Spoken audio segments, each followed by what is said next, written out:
13 years. That rail had trains on it. Nobody knew the crack was in there. Chrome's security team published their numbers. Their last 2 releases, 1,072 security bugs fixed, more than the previous 23 releases combined.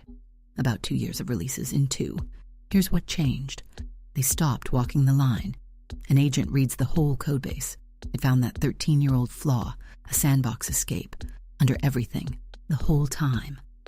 Flags go up faster than the gang can work. Nobody was slacking, so triage got automated too. Each report used to cost a person 30 minutes. Now models filter, reproduce, rate. One agent proposes the repair. A second agent argues with the first. A third writes the tests before a human looks. In May, they stopped 20 from reaching you.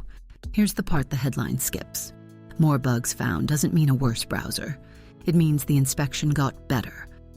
A fix that landed is not a fix you have. It takes weeks to reach your machine. Attackers read the repair the moment it's public. The number that matters isn't bugs fixed. It's the gap before the update reaches you. A weld isn't a repair until a train has run over it. Restart your browser.